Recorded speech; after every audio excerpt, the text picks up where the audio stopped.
नमस्कार, मैं हूं सुरेंद्र कुमार और आप देख रहे हैं टीवी 19 आपकी आवाज़। आज हम एक ऐसे महत्वपूर्ण मुद्दे के बारे में आपको बताएंगे जिसने कई बार देश की शांति व्यवस्था को खतरे में डाल दिया। जी हां, आरक्षण। आरक्षण के लिए कई जातियों ने हिंसा का सहारा लिया और सरकारी संपत्तियों को नुकसान पहुंचाया। लेकिन देश में एक ऐसा भी समाज है जो शांतिपूर्ण तरीके से सरकार से अपने लिए आरक्षण की मांग कर रहा है, जिसे संवैधानिक तौर पर 1953 में ही एससी वर्ग में शामिल किया जा चुका है, लेकिन सरकारों ने आज तक इसे लागू नहीं किया। जी हां, हम बात कर रहे हैं हरियाणा की गढ़रिया जाति का, जिसने अपने संवैधानिक अधिकार को प्राप्त करने के लिए कभी हिंसा का सहारा नहीं लिया। हाल ही में महाभारत की रणभूमि कुरुक्षेत्र से अब एक बार फिर से आरक्षण की चिंगारी सुलगी है कि हमारा एससी का मुद्दा एक अहम मुद्दा है और वो सरकार से कैसे उसको जल्द से जल्द सॉर्ट कराया जाए, यही सब की मेरे ख्याल में अपील रही है। साथियों, हमने जो एक सम्मेलन जो बुलाया है वो एक समाज के नाम एक दिन के लिए बुलाया था, पर मैं तो अपनी तरफ से एक ही वादा करता हूँ, जहाँ भी मैं को चाहे रात के 12 बजे बुलाए, मैं रात के 12 बजे भी समाज का काम करने के लिए मैं तट पर आधी रात भी आपके लिए खड़े रहूंगा। ऐसी एक मेरी चिंता, ऐसी एक मेरी आपके चरणों में प्रार्थना। लोक माता देवी अहिल्याबाई होलकर इस तरह से आज ये कार्यक्रम रखा है, गैर राजनीतिक कार्यक्रम रखा है, जिसका इन्होंने नाम दिया है बाल गडरिया जागृत सम्मेलन। साथियों, समय समय रहते इस तरह के सम्मेलनों की बहुत ज्यादा जरूरत है, क्योंकि समाज का जब से देश आजाद हुआ है, राजनीति में समाज की साथियों 0% भागीदारी रही है।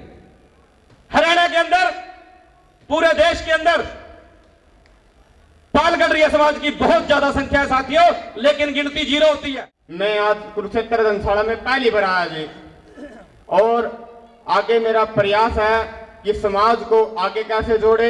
ये मूर्ति बैठी और आप बैठे, आप सबसे लास्ट वाली पंक्ति में हो। समाज को एक साथ लेकर के चलो। और बंटी पाल जो मैं जानता नहीं था उसको, उसकी बात से मैं सहमत हूं कि मुख्यमंत्री जी से मिले थे। सरकार है, राज है, पाल समाज ने टाइम दिया है सरकार को, बीजेपी को, लेकिन राजनीतिक सम्मेलन नहीं है। लेकिन एक छोटी सी बात है, बेशक कड़वी लगती, भाई हम पीछे क्यों हैं? आपको सभी को सोचने की जरूरत है। और मेरे से पूछो तो मैं तो बड़े जोर से कहूंगा, एक हम सभी भेड़ पालक के बच्चे हैं। भेड़ पालक के पास में एक भेड़ और एक मेंढा। भाई भेड़ चाल तो एक मशहूर है कि एक के पीछे चल दिया तो सारे के सारे चलेंगे, और मेंढा चाल उसके विपरीत है। वो ये है कि एक मेंढा दूसरे मेंढे की तरफ थोड़ा सा टेढ़ा देखेगा तो शाम तक लड़ते रहेंगे, और जब तक लड़ते रहेंगे जब तक कि दिन नहीं छुप जाएगा। ग्वाला है वो भी उनको बचा नहीं पाएगा। और जब शाम को जब ठंड होगी तो दोनों के दोनों मेंढे ऐसे हो जाएंगे वो 7 दिन तक चारा चरने लायक भी नहीं रहेंगे। भाई हम आपस में लड़ रहे हैं। मैं पलवल से बिलोंग करता हूं। हमारा जिला गुड़गांव, जिला फरीदाबाद, जिला पलवल, जिला नूह के सारे जितने भी हमारे नेतागण थे, वो किसी ना किसी वजह से जो नहीं आए हैं, और सब ने कहा कि जो आप बात रख के हम उससे सहमत हैं। तो मैं उन दक्षिणी हरियाणा के 4 जिलों की तरफ से आप लोगों को आश्वासन देता हूं कि भाई हम आपके साथ हैं। खबर आपको विस्तार से दिखाएंगे, लेकिन उससे पहले आप सभी से मेरा विनम्र निवेदन कि अगर अभी तक आपने हमारे चैनल को सब्सक्राइब नहीं किया है तो प्लीज़ हमारे चैनल को सब्सक्राइब कर दीजिए और बेल आइकन भी दबा दीजिए। अब खबर विस्तार से आपको बताते हैं कि हमारे देश में आरक्षण की शुरुआत कब हुई।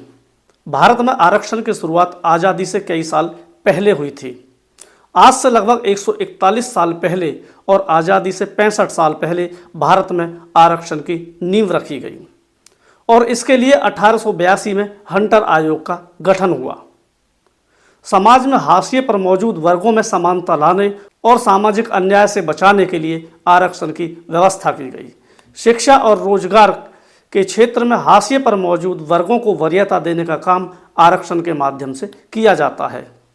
इसकी शुरुआत ऐतिहासिक अन्याय और आर्थिक रूप से कमजोर और पिछड़े वर्गों की हालत सुधारने के लिए की गई थी।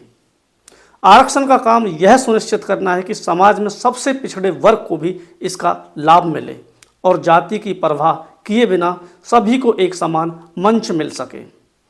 इसके लिए 19वीं सदी के एक महान भारतीय विचारक, समाजसेवी, लेखक ज्योतिबा गोविंदराव फूले ने निःशुल्क और अनिवार्य शिक्षा के साथ सरकारी नौकरियों में सभी के लिए आरक्षण प्रतिनिधित्व की मांग की। 1947 में भारत को आज़ादी मिलने के बाद SC, ST और OBC वर्ग के लिए कई फैसले लिए गए। 1953 में सामाजिक और शैक्षिक रूप से पिछड़े वर्ग की स्थिति का मूल्यांकन करने के लिए कालेकर आयोग का गठन किया गया। इसकी रिपोर्ट के अनुसार अनुसूचियों में संशोधन किया गया और देश में कई जातियों को उसी समय आरक्षण का लाभ मिलने लगा। लेकिन 1953 से SC वर्ग में शामिल हरियाणा का पाल गडरिया समाज आज तक अपने संवैधानिक अधिकार से वंचित है। लेकिन अब हरियाणा के पाल गडरिया समाज का कहना है कि जब तक हमें अनुसूचित जाति में शामिल नहीं किया जाएगा वे चैन से नहीं बैठेंगे। वादे करे थे, कोई वादा हमारा पूरा नहीं गया। तो मेरी आप लोगों से अपील है कि जब तक आप संगठित नहीं होगे, एकत्रित नहीं होगे, तब तक सरकार हमें देने वाली नहीं है कुछ भी। और ये मान के चलो कि जितनी दूसरी कास्टें हैं, अदर कास्टें हैं, वो हम लोगों का फायदा उठा रही, राजनीति पार्टियां हमारा फायदा उठा रही है कि ये समाज इकट्ठा नहीं हो सकता, इसको देने की जरूरत ही नहीं है, ये ऐसे ही चलता रहेगा। और चलता आ रहा 70 सालों से। जबकि SC में तो हम प्रधान जी बता रहे थे रात तक है, SC में तो पंजाब की मैन्युफैक्चरिंग में हमें 1953 में मिल चुका था। आज तक दूसरे समाज के हमारा हक लग रहे खान। आज तक हमें एक लड्डू थमा रखा है जिसको हम खा भी नहीं सकते, दिखा रखा है कि हमें तुमने दे दिया, लेकिन दिया नहीं। SC के बारे में बिल्कुल कुछ भी 1% में उम्मीद न करके चलो, और ना ही जमीन के बारे में बिल्कुल झूठा परिंदा बन रहा। जो भी CID बैठी, 2 रिपोर्टर बैठे, इस बात का कोई भी हमने कोई विधायक की गठन नहीं, कोई संसद साहब का नहीं। अब तो एक धन भाग हो रहा हमारे गठरिया के अरसपुर क्षेत्र जिले के, यहाँ का जो अध्यक्ष था पार्टी का वो भी यही का बनेगा सैनी साहब आपका भी इतने रंडे रोने रहे, उसका क्या ठिकाना। एक बार भी आपने हमारे समाज की सुध नहीं ली, आज भी ले लो, आज भी बेटी बात भैया। और एक बात हो रहा बिल्कुल दिखाने नहीं जानते, रानी भी जानते हैं, इसमें मुझे कोई चंदन कोई दिक्कत नहीं, समाज का हूँ और समाज का रहूंगा, इस बात से कुछ भी दिक्कत नहीं है। सैनी साहब आज पार्टी के अध्यक्ष हो, शमशेर जी के आप पुराने जानकार हो, जो आज का मौके का प्रधान है, चलो मेरे का कम थी प्रधान होने के नाते बने, आप इसका पौधा पकड़ लिए, सारा समाज आपके साथ है और साथ रहेगा। रही बात दूसरी, जब प्रधानी की बात आई थी, हमने भी कुछ आदमी ने शमशेर में कुछ देखा था और सोचा था वही मेरे छोटे भाई में आज वो गुण मिला है और मिलेगा के भी, कोई दिक्कत नहीं इस बात पे। रही बात थी, एक बात और कहूँगा, जो सी बात पे ये चल रही है ना विधायक जी, मैं आपके विधायक लोकल में आपको वर्कर होने के नाते बताता हूँ, अमीन से, कुमारखेड़ी से, अथीरा से, तिरमत से, वारणा से, बारवे से, वाराणसी से, पंडारसी से, ज्योतिषर से, यहाँ पूरा मेरा समाज बैठा और एक बात मैं पूरा बांध के चल दूंगा, एक वोट 1 घंटे दूंगा, हमारा लोकल प्रधान होने के नाते, विधायक होने के नाते इस बात की मेरी खबर सुन ली है।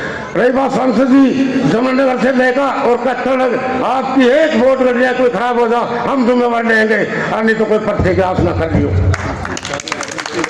सीधी बात है, इसमें कोई लाला दीजिएगा यार, कभी नहीं पार। धन्यवाद। लड़ना सीखो, कुछ नहीं करना, सारे काम हो जाएंगे। जब भी कोई चुनाव होगा फॉर्म भर दो, जब तक आप लड़ोगे नहीं कुछ बनोगे नहीं, जब तक बनोगे नहीं जब तक बात कैसे रखेंगे वो। साथियों मेरा एक ही मोटिव है यहाँ आने का, भाई बाबा साहब भीमराव अंबेडकर ने 3 मंत्र दिए थे।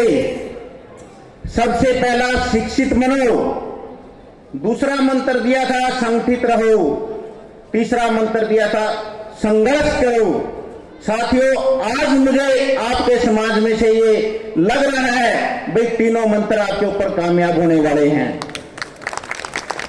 क्योंकि आज इतनी ठंड के अंदर में आप लोग यहां पर आए हो और ये सोच के आए हो भी हमने अपने समाज के नाम एक दिन देना है और वो देने के लिए आए हो।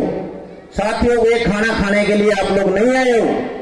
ये कुरुक्षेत्र की धरती है। अगर कोई यहां पर अच्छा काम करके जाएगा तो अच्छा खुआएगा और जो बुरा काम करेगा वो धरती में से मिट जाएगा।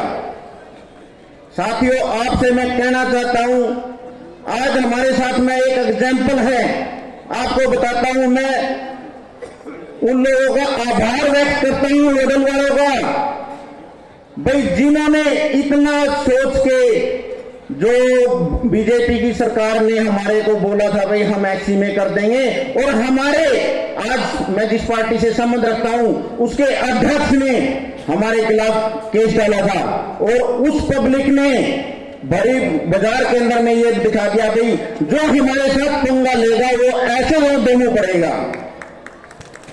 उसका मतलब ये हो गया भी 4 बार का वो विधायक है और 1 बार उसका फादर रहा हुआ है, और हमारे उड़न वाले साथियों ने ये मालूम कर दिया था भाई गडरियों के बिना तू कैसे बन सकता है। और मैं कहना चाहता हूं साथियों, एक ही बात आपसे कहना चाहता हूं, आज ये लोग जितने भी बैठे हैं इनको अकेला मत समझो, ये लाखों के बराबर हैं। और जितने भी मेरे साथी बैठे हैं, जितने भी एससी का जो मुद्दा आज मेरे सामने आया है, मेरे साथियों ने बात भी रखी है, मैं आप लोगों को आगाह करना चाहता हूं। हमारे कर्नल दयाराम जी बैठे हैं GWA के, भाई साहब ये नवनियुक्त कार्यकारिणी है, इसको मैं बधाई देता हूं और इससे के साथ में कंधे से कंधा मिलाकर तन मन धन के साथ चलने के लिए तैयार हैं। किसी प्रकार का हाई कोर्ट सुप्रीम कोर्ट कहीं भी जाना हो उनके साथ में मिलने के लिए तैयार हैं। भाषा अलग अलग हो सकती है लेकिन गडरिया एक ही है। आज का जो मुद्दा है वो सिर्फ ये है, वो व्यक्ति हमें इस समाज में नहीं चाहिए, वो व्यक्ति इस समाज में नहीं दिखने चाहिए जिन्होंने ये खाप शब्द इसमें पैदा किया। मुझे इस बात से मतलब नहीं है, कुछ लोग थे वो चले भी गए होंगे, आने वाले युवा साथी आ रहे हैं जो इस शब्द को यूज ना करे। सिर्फ आप लोगों को इस बात की कसम है, अपने बच्चों की, अपने माँ बाप की, अपने पूर्वजों की, ये शब्द अपने मन में से, अपने दिमाग में से निकालें। सिर्फ एक ही बात रखें, हम गडरिया हैं। इससे पहले कुछ नहीं होने वाला, हमारा कोई मुद्दा हल नहीं होने वाला, ये सब बहकाने वाली बातें हैं। 5 साल पहले भी भाई साहब आए थे, कहने लगे थे हम दोबारा एससी में ला देंगे। 10 साल हो गए हैं, वो दोबारा फिर आपको कह देंगे हम एससी में ला देंगे, अगली बार सरकार आएगी, ये चलते रहेंगे। मुख्यमंत्री का बस का ही कुछ नहीं है, ये सब कहने की बात है, ये केंद्र से होगा। अगर होगा तो पहली बात तो होगा ही नहीं, अगर होगा तो ये केंद्र सरकार से होगा, वो आपने देखना केंद्र में किसको बिठाना है किसको नहीं। मेरी प्रार्थना है आप सब लोगों से, किसी भी पार्टी से किसी भी भाई को टिकट मिलती है, चाहे वो बीजेपी पार्टी से चाहे वो कांग्रेस पार्टी से, अगर आप लोगों की संख्या ज्यादा होगी आपको टिकटें मिलेंगी। अगर कोई भी गडरिया समाज का लड़का विधानसभा में जाकर बोलता है वो अपने समाज की बात उठाएगा, क्योंकि उसका कर्तव्य बन जाएगा। और जब कोई भी लड़का आपके समाज में से कोई भी व्यक्ति विधानसभा में जाएगा तो ये सारे मुद्दे अपने आप हल हो जाएंगे, किसी के आगे झोली बजारने की कोई जरूरत नहीं है। मेरी सभी समाज साथियों से प्रार्थना है, वे सबसे ज्यादा अपने बच्चों को शिक्षित करें। और समाज की कमेटी से मेरी ये प्रार्थना है, पूरे हरियाणा प्रदेश से जो बच्चा आर्थिक रूप से कमजोर है उसको इस धर्मशाला में पढ़ने का मौका दिया जाए और समाज की तरफ से एक कार्यकारिणी कमेटी का गठन किया जाए, जो हमारे समाज के अंदर एक कर्मचारी संघ बनाया जाए और जो धनाढ्य साथी हैं जो पार में जो भी है उस संघ में पैसे इकट्ठा करके उस गरीब बच्चों को बिठाने का काम करें, ताकि समाज से हमारे बच्चे क्लास 1 क्लास 2 बनने का मौका मिले और वो हरियाणा प्रदेश के अंदर विभिन्न जहाँ भी वो नौकरी की सेवाएं देंगे, इस गडरिया समाज का नाम रोशन करने का काम करेंगे। साथियों, एससी के मुद्दे में मैं इस मंच के माध्यम से बताना चाहूंगा, आपने जब जब एकता का परिचय दिया तो आपके समक्ष सरकारें झुकी हैं। आपने 2010 के अंदर जब हरियाणा प्रदेश के तत्कालीन मुख्यमंत्री चौधरी भूपिंदर सिंह हुड्डा को हराने का काम किया था, जब अलपमत की सरकार आई, जब हरियाणा जनहित कांग्रेस पार्टी से विधायक खरीद कर जब सरकार बनाई, तब उन्होंने आपकी मांग को मानने का भी काम किया था। साथियों, इसी प्रकार 2016 में जब हरियाणा पाल समाज ने करनाल की नाच मंडी में एकता का परिचय दिया, तो एक वो मुहावरा बना, जब माननीय मुख्यमंत्री मनोहर लाल खट्टर ने हरियाणा प्रदेश के अंदर जहां भी रैली की, तो उन्होंने कहा, अगर अनुशासन सीखना तो गडरिया समाज से सीखिए जाकर। साथियों, कहीं भी जाओ, आपके जो हमारा मुख्य व्यवसाय रहा पेड़, उसके हर व्यक्ति, हर समाज मुहावरा देता है, भाई रहना तो पेड़ की तरह एक तरह मरना है, लेकिन हम सब एक तरह नहीं है। मैं ज्यादा समय न लेता हुए मैं ये कहना चाहूंगा, मेरे से पूर्व वक्ताओं ने एससी के मुद्दे पर बहुत विचार रखे। मैं साथियों एक बात कहना चाहूंगा, जहां हमारे प्रधान जी शमशेर सिंह जी व नियुक्त कार्यकारिणी आपको बुलाए इस सरकार को झुकाने के लिए, एससी की बात मनाने के लिए, आप सभी एम के एक संदेश पर इकट्ठे होने का काम करें। यदि साथियों इस चुनाव से पहले, लोकसभा का चुनाव अभी मार्च अप्रैल में नजदीक है, आपको एससी में ना लाया जाए, अगर आचार संहिता लग जाए हरियाणा प्रदेश के अंदर, तो आप एक बात कहना, जो पार्टी हरियाणा के अंदर गडरिया समाज को टिकटें वितरित करेगी, हमारा पाल समाज उसको सपोर्ट करेगा। हरियाणा में पाल गडरिया समाज की जनसंख्या करीब 12 लाख है, लेकिन सरकार में इस समाज की भागीदारी शून्य है। हरियाणा के इतिहास में आज तक पाल गडरिया समाज का कोई भी एमएलए, एमपी और ना ही कोई मेयर बना है।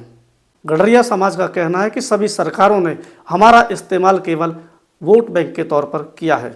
2014 में इस समाज को एससी में शामिल करने का वादा हरियाणा के बीजेपी अध्यक्ष रामविलास शर्मा ने अपने चुनावी मैनिफेस्टो में किया था, लेकिन आज लगभग 10 साल बीत जाने के बाद भी सरकार गडरिया समाज को एससी में शामिल नहीं करा पाई। मई 2020 में हरियाणा के मुख्यमंत्री मनोहर लाल खट्टर ने पाल बघेल गडरिया समाज को एससी में शामिल करने की घोषणा की और 7 मई 2020 को गडरिया समाज को एससी के सर्टिफिकेट जारी करने के लिए अधिसूचना जारी की। लेकिन कुछ ही दिन बाद अंबेडकर मिशन संस्था पलवल की ओर से हरियाणा पंजाब हाई कोर्ट में पिटीशन लगाकर गडरिया आरक्षण को स्टे करा दिया गया। तब से हरियाणा पाल गडरिया आरक्षण का मामला हरियाणा पंजाब हाई कोर्ट में लंबित है। जो मौजूदा स्थिति है एससी केस की, कुछ लोगों ने कहा कि भाई इसको आप सेंटर को भेजो, प्रॉपर तरीका ये है, लेकिन 2 रास्ते हैं। अगर आप एक रास्ते पे चल देते हैं तो फिर आप वापस नहीं आ सकते। जो पंजाब वाला रास्ता है, कुछ लोगों ने, जो लोग करने वाले थे बीच में, उन्होंने ये कहा कि सरकार जो सेंटर वाला रास्ता है, हम उससे नहीं जाना चाहते, आप हमारा काम पंजाब के पैटर्न पे कर दो। सरकार ने उस पे नोटिफाई कर दिया और उसके बाद क्या हुआ कि 2 नोटिफिकेशन थे। एक था 5 जुलाई 2019 का और दूसरा था 7 जुलाई 2020 का। जो 5 जुलाई 2019 का नोटिफिकेशन था, वो हरियाणा में जो गोडरी शब्द था उसको अमेंडमेंट करके गडरिया किया था, और जो 2020 का जुलाई 7 का लेटर है वो एससी में नोटिफाई करने के लिए किया था। कैसे? उसमें हमें सांसी की सब कास्ट मानकर उसको एससी में नोटिफाई किया था। अब जो दोनों लेटर स्टे हैं, 5 जुलाई 2019 का भी और 7 जुलाई 2020 का भी। अब स्टेज ये है कि हम सेंटर को नहीं भेज सकते उसको, सरकार से कहें, सरकार ने पहले कहा था लेकिन हमने वो रास्ता नहीं फॉलो किया जो भी लोग करने वाले थे उस टाइम पे। लेकिन हम उस रास्ते से चल चुके हैं कि स्टेट गवर्नमेंट के थ्रू हमने कराया पंजाब पैटर्न पे। तो अब स्टेज ये है कि जो 5 जुलाई 2019 का है और 7 जुलाई 2020 का लेटर है, दोनों के दो हाई कोर्ट में स्टे है। अगर हम सेंटर को भिजवाएंगे तो इस स्टेज पे वो कहेंगे जी ये तो ऑलरेडी हाई कोर्ट में पेंडिंग है, जब तक हाई कोर्ट का फैसला नहीं होता तब तक आप इसको सेंटर में नहीं कर सकते। तो इस केस में क्या है, सही पोजीशन क्या है एट प्रेजेंट?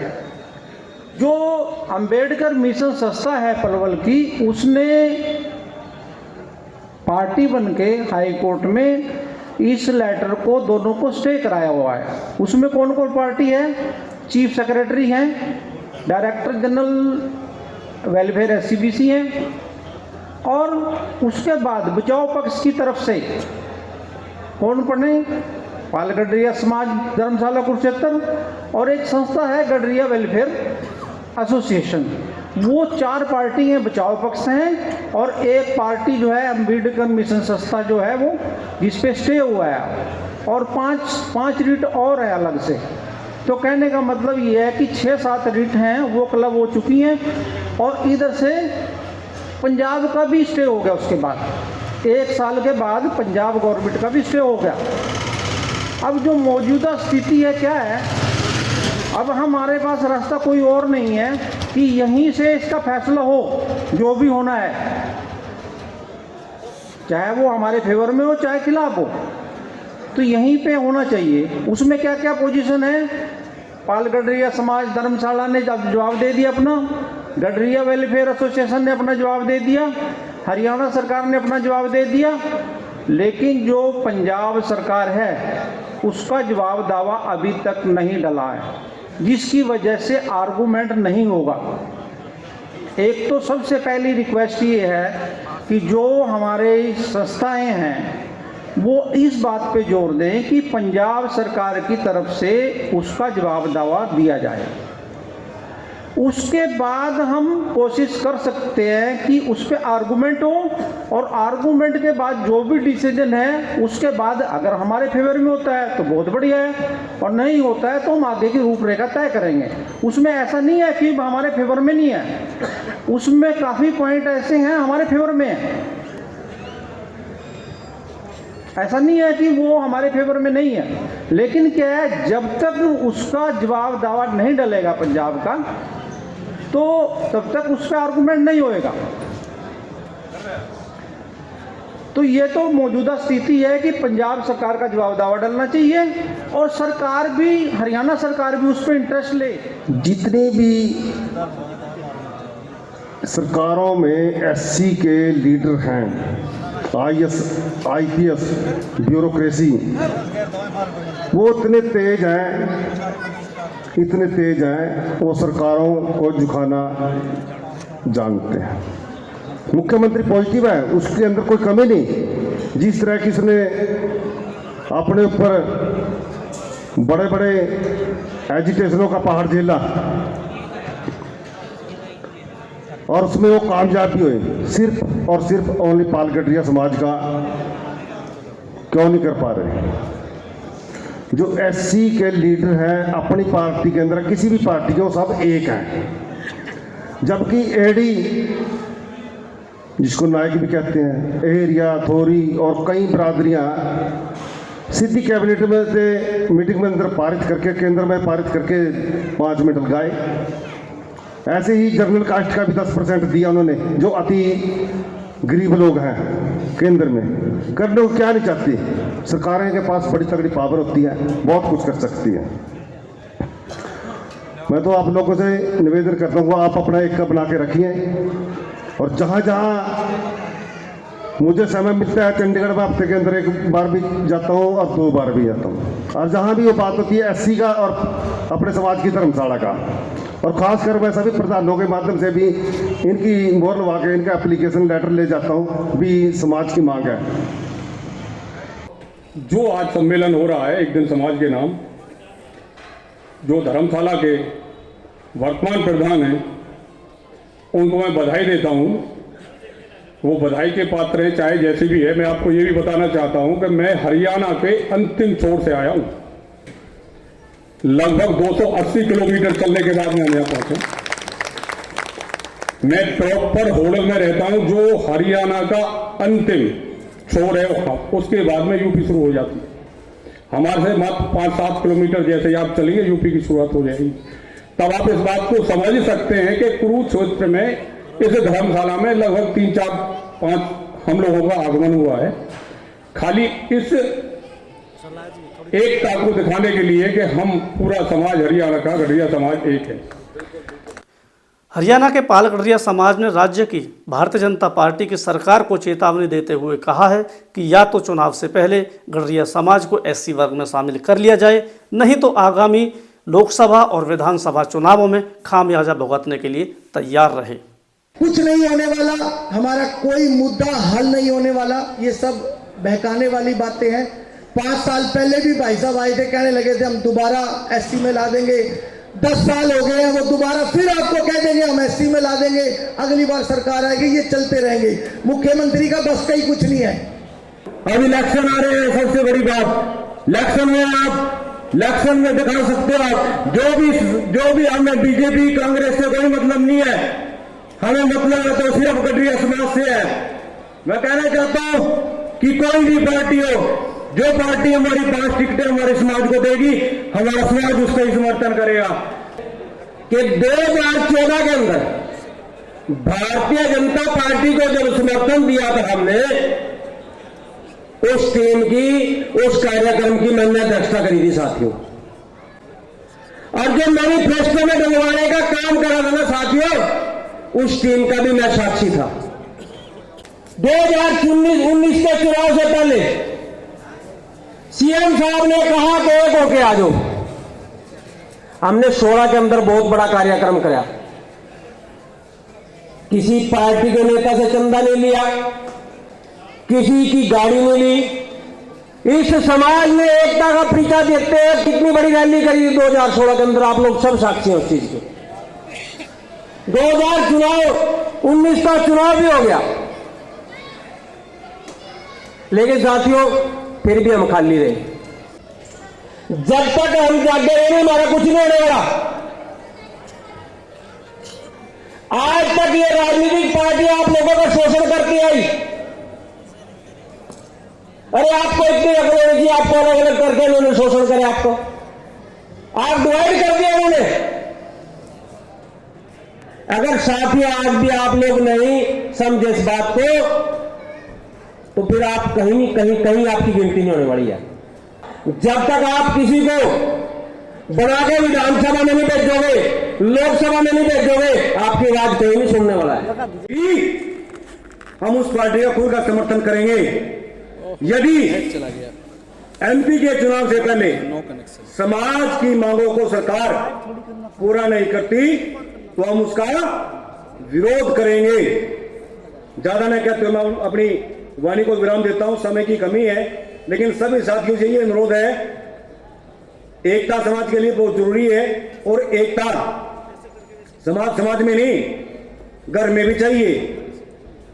आपस में 2 भाइयों में यदि कोई बात हो जाए और एक भाई उसके अलावा चला जावा है और दूसरा नुका है, अगर मेरे अलावा पहले नहीं आया, उसके अलावा पहले गया, मैं तो नहीं डरता बात करता भाई। सबसे पहले परिवार की एकता, उसके बाद समाज की एकता। मतलब ये चीजें भूल जो, बड़ा दिल करके चलो। सभी साथी अपने हैं, चुनाव लड़ने वाले भी अपने हैं, हारने वाले भी अपने हैं, जीतने वाले भी अपने हैं। सभी को अपनी छाती का लगाकर चलो यदि कुछ अच्छा कर्म करना चाहते हो। अगर आपने आगे बढ़ना है तो सबसे पहले शिक्षित होना पड़ेगा, बच्चों को शिक्षित करना पड़ेगा। जो शिक्षा लेगा वो जरूर आगे बढ़ेगा। हमारे समाज में कोई किसी प्रकार की फूट नहीं है, ठीक है। हमारे समाज में कोई किसी प्रकार की फूट नहीं है, हम सब एक हैं। छोटे मोटे विवाद कहाँ नहीं होते, घर में भी होते हैं, ब्राह्मणवाड़ी धर्मशाला में देख लो, हो गए जो कुछ हो गए, लेकिन हम अब एक हैं। लेकिन मैंने देखा जब भी हम कई बात को आगे लेके जाते हैं किसी बड़े नेता पे, वो कहते हैं कि तुम्हारे समाज के तो 2 गुट हैं जी। मेरी बात सुनो, जाटों की कितनी खापें आपको पता है? 36 खापें तो जाटों की रजिस्टर्ड हैं कम से कम। छोटा हा गोत है, जिस तरह मेरा गोत तोमर है, कुछ कंधे हैं, कुछ और, उन्होंने अपना अलग से खाप बना रखी है। मैं तो इस विषय का हकदार हूं कि ज्यादा से ज्यादा खापें बननी चाहिए। तोमर खाप अलग थे, कंधा खाप अलग थे, फलाना खाप अलग थे, जो पंडवार अलग से। और सरकारों ने क्या काम किया, लेकिन जब वो इलेक्शन लड़ते हैं सारे एक हो जाते हैं कि हम सब जाट, और अलग अलग खापों से सरकारों ने उनके मेंबर ले रखे, सरपंच ले रखे, वो सरकारों में हिस्सेदारी दे रखी। और आपके सामने हमारे तो इतने बड़े समाज को पूर्ण समर्थन देने के बावजूद भी कितनी की हिस्सेदारियां भाई। एक मेंबर तुम्हारा चौटाले के टाइम भी रह लिया था, कांग्रेस के भी टाइम रह लिया था, 1-2 मेंबर 25 तरीके से। उस टाइम तो बत्ती भी होती थी, उनके बत्ती लगी तो दिखा थी, तो बत्ती भी तरवेगी, पता भी लगता। मन मना वहां टूल टैक्स पे रोक का खड़े जा कौन आता, मैं होंगे तेरे वर्गे 70 लिखना हो रहा था, पैसे दर भाई। ऐसे अक्सर होता है। 2024 का इलेक्शन है, 2024 में एक भाईचारा बनाएंगे। जैसे हमारी इंद्री विधानसभा है, जैसे हमारे भाई राजेंद्र जी बता रहे थे कि 8 और 12 20,000 वोट एक हल्के में है। और 20,000 वोट करके जब एक आदमी एक निर्णय ले लेगा, चाहे वो अपनी भेड़ बेचो, चाहे अपनी बकरी बेचो, चाहे अपनी गाय बेचो, चाहे अपनी भैंस बेचो, एक आदमी ने एक वोट लेनी पड़ेगी, तो 20 और 20 46,000 हो जाएंगी।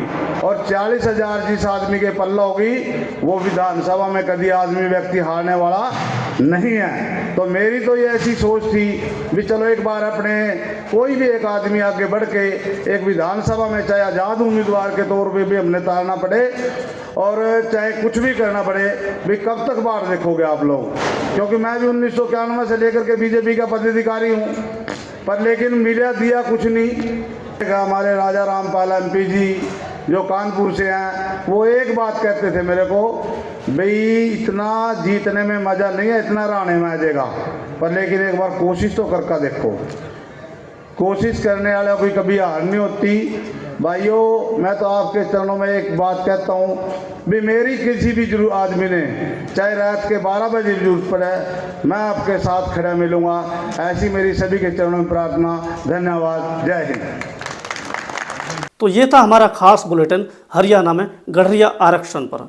अगर आपको हमारा प्रयास अच्छा लगा हो तो प्लीज़ वीडियो को लाइक करें, इसे ज़्यादा से ज़्यादा शेयर करें और चैनल को सब्सक्राइब करके बेल आइकन भी प्रेस कर दें।